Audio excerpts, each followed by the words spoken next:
Assalamualaikum warahmatullahi wabarakatuh. Kami dari kelompok 6 akan membawakan materi ilmu sosial budaya yang mengenai manusia dan keindahan. Yang pertama, manusia dan keindahan. Manusia adalah ciptaan Tuhan yang paling sempurna dibandingkan makhluk lainnya.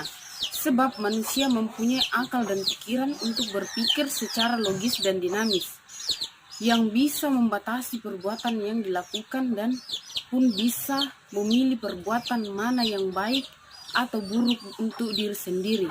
Manusia sebagai makhluk pribadi dan makhluk sosial karena bukan hanya diri sendiri saja, tetapi manusia perlu bantuan orang lain.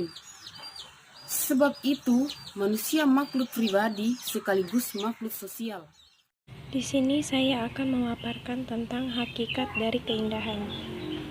Pertama-tama, saya akan memaparkan tentang pengertian keindahan. Keindahan sering diutarakan kepada situasi tertentu. Arti kata keindahan yaitu berasal dari kata indah. Artinya bagus, permai, cantik, elok, molek, dan sebagainya. Keindahan identik dengan kebenaran. Keindahan dapat dikatakan bahwa keindahan merupakan bagian hidup dari manusia. Keindahan tak dapat dipisahkan dari kehidupan manusia. Dimanapun, kapanpun, dan siapa saja dapat menikmati keindahan. Keindahan identik dengan kebenaran. Keindahan merupakan kebenaran dan kebenaran adalah keindahan. Berikutnya, saya akan memaparkan tentang hakikat dari keindahan. Keindahan adalah susunan kualitas atau pokok tertentu yang terdapat pada suatu hal. Kualitas yang paling disebut adalah kesatuan atau unity, keselarasan atau harmoni, kesetangkupan atau simetri. Thomas Aquinas mengatakan bahwa keindahan adalah sesuatu yang menyenangkan bila mana dilihat. Menurut luasnya pengertian keindahan dibedakan menjadi 3 bagian, yaitu 1. Keindahan dalam arti luas. Menurut Aristoteles, keindahan sebagai sesuatu yang baik dan juga menyenangkan.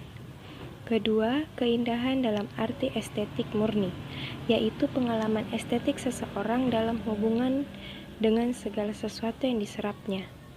Yang ketiga yaitu keindahan dalam arti terbatas, yaitu yang menyangkut benda-bendanya. Di sini saya akan menjelaskan mengenai hubungan manusia dengan keindahan. Manusia dengan keindahan itu adalah hal yang tidak dapat kita pisahkan.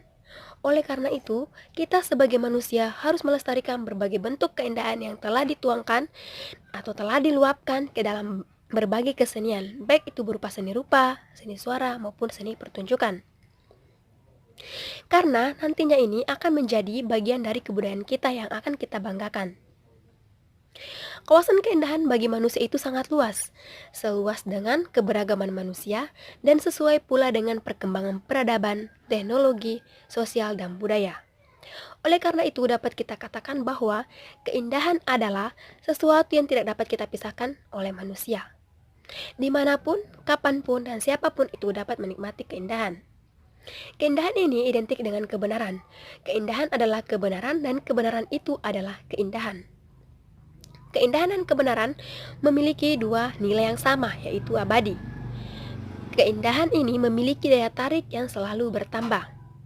Sesuatu yang tidak memiliki unsur keindahan, maka sesuatu tersebut tidak memiliki daya tarik.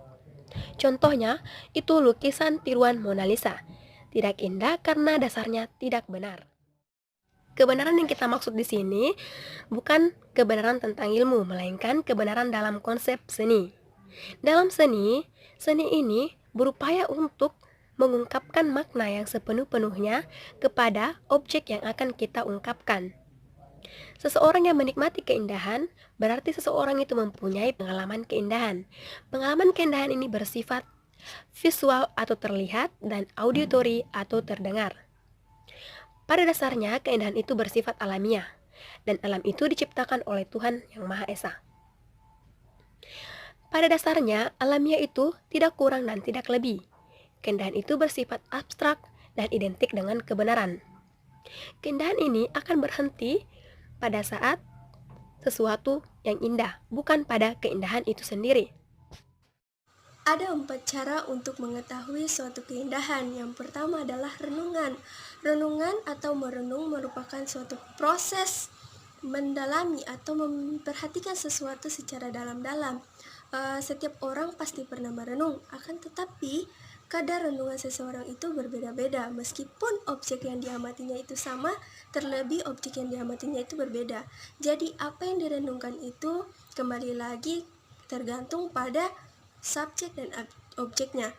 Kemudian yang kedua adalah keserasian. Keserasian yang artinya cocok atau sesuai. Kata cocok dan sesuai ini mengandung unsur pengertian perpaduan, ukuran, dan seimbang.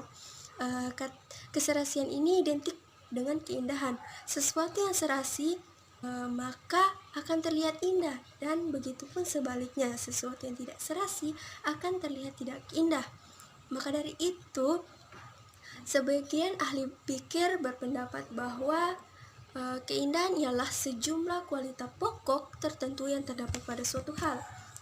Dan yang ketiga ada kehalusan. Kehalusan artinya halus dalam berbudi bahasa, tidak kasar dalam perbuatan, lembut dan sopan, dan beradab. Sifat halus itu harus ada dalam pergaulan, baik pergaulan dalam masyarakat yang kecil maupun pergaulan yang masyarakatnya luas. Maka dari itu sikap kehalusan ini mencerminkan suatu keindahan. Apabila seseorang memiliki sikap yang halus, maka akan terlihat lebih indah daripada sikap yang kasar. Yang keempat ada kontemplasi. Kontemplasi ini merupakan suatu proses bermeditasi, merenungkan atau berpikir penuh dan mendalam untuk mencari nilai-nilai makna, manfaat, dan tujuan atau niat hasil pencapaian. Contoh kasus manusia dan keindahan yang pertama, Bali masih ramai dikunjungi wisatawan mancanegara karena Bali merupakan salah satu pantai terindah di dunia yang dapat menarik perhatian wisatawan mancanegara. Kedua, keindahan alami merupakan keindahan yang diciptakan oleh Tuhan Yang Maha Esa yang selamanya akan tetap menjadi seperti itu dan manusia hanya dapat merasakan keindahannya. Dan ketiga, Taman Nasional Bunaken merupakan salah satu taman terkenal di Indonesia yang menyimpan banyak kekayaan alam. Jadi, manusia dan keindahan itu tidak dapat dipisahkan karena memiliki hubungan yang sangat erat. Dengan melihat keindahan yang ada, akan timbul rasa kepuasan tersendiri pada diri manusia. Jadi, itulah salah satu contoh kasus manusia dan keindahan. Terima kasih.